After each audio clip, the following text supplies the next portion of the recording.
আসন্ন জাতীয় সংসদ নির্বাচনে নারায়ণগঞ্জ ২৫০০ আসন থেকে বিএনপি থেকে নির্বাচনের প্রস্তুতি নিচ্ছেন দলের ঢাকা বিভাগীয় সহ সাংগঠনিক সম্পাদক নজরুল ইসলাম আজাদ। এরই মধ্যে তিনি প্রচার শুরু করেছেন। একাত্তর টেলিভিশনকে তিনি জানিয়েছেন, দীর্ঘদিন রাজনীতি করেছেন তিনি, এর জন্য তাকে বারবার আধিপত্যবাদী সাবেক সরকারের রোষানলে পড়তে হয়েছে। তিনি মনে করেন দল তার অতীত কর্মকাণ্ডের কথা বিবেচনা করে মনোনয়ন দেবেন, পাশাপাশি ভোট ও ভালোবাসা পাবেন এলাকার মানুষের। সহকর্মী রিয়াজ হোসেনের তথ্য ও ছবিতে প্রতিবেদন। নির্বাচনের দামামা বেজেছে নারায়ণগঞ্জের ২৫০০-এও। দলীয় নির্দেশ পেয়ে বিএনপির ভারপ্রাপ্ত চেয়ারম্যান তারেক রহমানের ৩১ দফা নিয়ে জনগণের কাছে যাচ্ছেন দলীয় নেতাকর্মীরা।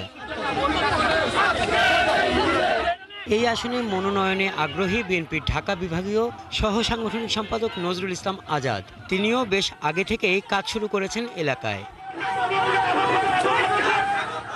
একাত্তর টেলিভিশনকে তিনি জানান, এলাকার মানুষের পাশে থেকে কাজ করার জন্যই তিনি রাজনীতি করছেন। জনগণের পাশে থাকার চেষ্টা করেছে। আমার মনে হয়েছে বিএনপির নেতাকর্মী এবং ২৫০০-এর জনগণ আমাকে ভালোবাসে, তারা আমাকে পছন্দ করে। আমি বেসিক্যালি একটা কথা অনেক সময় বলি, জনগণ যদি আমাকে পছন্দ না করে, তারা যদি আমাকে না চায়, তারা যদি আমাকে ভালো না বাসে, তাহলে তো আমার পলিটিক্স করার কোনো প্রয়োজন নেই।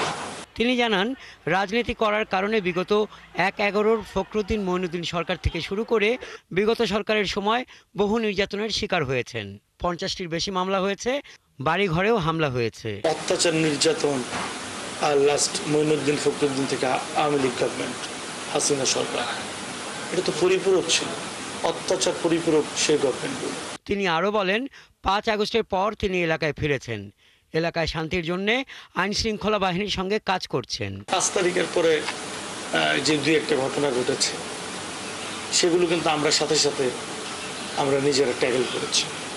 আমাদের কিন্তু তখন টিএমও ছিল, তারপরে তৎকালীন ওসি, তৎকালীন আর্মি ক্যাম্পের দায়িত্বে ছিলেন যিনি লেফটেন্যান্ট কর্নেল রাসেল সাহেব সহ আমাদেরকে বিভিন্ন ইস্যুতে ইনফর্ম করেছে এবং আমরা কিন্তু তৎক্ষণাৎ গিয়ে ব্যবস্থা নিয়েছি। এলাকায় বিএনপির কার্যক্রম নিয়ে তিনি বলেন, ২৫০০-এ কোনো দখলবাজি হয়নি, কোনো সন্ত্রাসের সঙ্গেও বিএনপির নেতাকর্মীরা যুক্ত নয়, যদিও এসব নিয়ে ব্যাপক অপপ্রচার রয়েছে। আমাদের দলে কিন্তু অনুপ্রবেশকারীদের আমরা কোনো টলারেট করছি না।